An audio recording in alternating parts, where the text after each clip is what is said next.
Well, hello everybody. Welcome to the snowy homestead. We have got a bit of snow the other day. Apparently they're calling for another 25 centimeters on Friday. But yeah, it's winter time. What do you expect? Today's video is going to be about how we heat our house on the homestead here. That's a big thing for a lot of people on the homestead, on figuring out what they should heat their home with. A lot of places obviously are electric. They come with electric heat, and that's probably the biggest thing. But trying to heat a big house, I think our house is 3,000 square feet. It came that way, and it's to heat that with electric would be pretty pricey. You're probably looking at $300-400 easily a month, I would think, just to heat that with electric. More than I want to be paying the hydro company. Other ways you can heat your house in the homestead are oil, which is getting kind of obsolete and hard to deal with. Our rental house on the property here has oil, and if something goes wrong with it, there's nobody up here that really deals with fixing oil heaters and dealing with oil, because they just don't want to touch it due to all the environmental concerns and all that stuff. So I wouldn't recommend oil at all. Another way you can heat is propane, which is a little bit better, not much cheaper. I hear prices are going up with that. And if you're lucky and you're off grid, solar is pretty awesome, because hey, the sun does all the work for you. But for us, we heat with wood. We don't have a wood stove. Well, we do have a wood stove in the house, but it's disconnected when we bought it. It was kind of outdated, and I think it needs to be replaced. So I'm looking into hopefully getting a new wood stove to heat the basement. And in case of a power outage, we have heat all the time. We're lucky, even if we do have a power outage, we have a generator hooked into the main breaker panel. And so we can still run our heat that we use here, our wood boiler. So I'll show it to you here in a second. But this is our wood stove, our wood pile here. I honestly don't know how many cords wood this is. I'd probably say it's good 10 or 15 cords, bush cord. I really don't know the measurement of that, because it's bush cord, half cord, and all that stuff. But we heat ours with a central boiler, classic outdoor wood furnace. They have different styles, different sizes. I think there's 3 different sizes: small, medium, large. But this came with the house.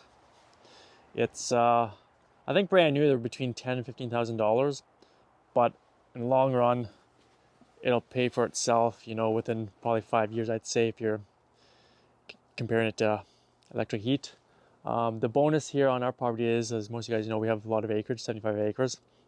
So we have a lot of our own wood. So the wood here is basically free. It's just my time and labor, really.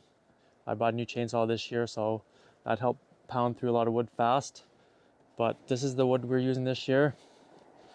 And I keep stocking it up while we don't have any snow. I keep going to the woods and bringing back more piles just to keep it stocked up in case we do get a deep, long winter. I like to have it really filled up. But let's talk about the central boiler. It can heat quite a bit of space. We run our hot water tank off it. We run the boiler or furnace off it. All right, so we're downstairs right now, where the boiler feeds into the furnace here. I just want to show you that. So here's the 2 wires here, or pipes. It comes in. One's really hot, this is really hot coming in. And then this one over here is probably cooler. It's going out. Still pretty hot because it's really hot water regardless. But it feeds, sorry for the poor light, feeds into here, and it goes over to our hot water tank over there. Sorry for the mess. So it feeds to the hot water tank and returns back. And it feeds into our boiler here. So it goes through all the copper pipe that's been retrofitted to the old furnace here. And it goes through all the coils there, and there's a fan there that blows the heat up through our vent pipes here. And even standing here, you can feel the heat coming off. I'm thinking of putting a fan here to blow it down in the basement. But that's basically how it works down here. Pretty straightforward. And that's how we heat our house in hot water with the boiler. It's pretty awesome. So we'll go back outside and finish the video off there. We want to put some in-floor heating, so that would run off it. I want to run a line over to the greenhouse as well, so that it can run heat to that. This thing can do probably 2 or 3 buildings if we wanted to. We could run heat over to the garage if it was insulated, so I could work in there in the wintertime and keep warm. But it's pretty awesome. It's super efficient. You load it twice a day. You load it once in the morning when you wake up, and once at night before you go to bed. And it burns nice and slow all day to keep your house warm. Oh, hi Taco. You want to be on the YouTube today? I thought so. Hi. Yeah, funny cat. So yeah, it burns the wood nice and slow. We usually fill it up fairly high, you know, put 10, 15 pieces of big piece of wood in.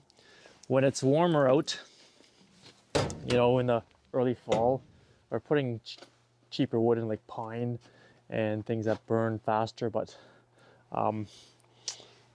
we don't need that much heat because your temperature is not up. You don't have your heater turn up too high, so it lasts a lot longer. It tells you the temperature on the side here, and basically what happens is you fill it up with water. There's a little nozzle on the top. I'm not sure if you can see it. You fill that up with water, and it should be roughly around there, which it is, which is good. And the water's inside there, and it heats the water that goes through the lines into the house. I'm not 100% sure if it's water in there or if it's propylglycol. There's a certain liquid in there that siphons through. I'm not 100% sure because I haven't looked too deeply into it. But there's a liquid that goes through all the pipes into your boiler in the house, your wood stove, that the fan blows up through all your vents, ductwork into your house. And then we also, like I said, have connected to the hot water tank, so that saves a lot of energy as well. And the hot water is so hot in there, like honestly burns your hands. You have to be careful not to turn the tap off and throw your hands underneath right away. You need to make sure you got the cold water going. But it's awesome because you always have hot water. You can have like 3-hour-long showers and you still have hot water. So it's hard to see, but and the top there, it's pretty smoky now. There's like riffles, so it heats all the water that comes in. And we just replaced a gasket this year. You're supposed to replace, I think, every 2 years. Last year it wasn't very efficient. It was sucking in too much air from around the seal here. But since we fixed it, it's been burning way more efficiently, and it's been amazing. Because last year it was boiling over because it was just burning too much with too much air going in, and it was constantly steaming out the steam, and we were filling this every 3 days with water. It was a big pain in the butt. But this year, yeah, it's going great.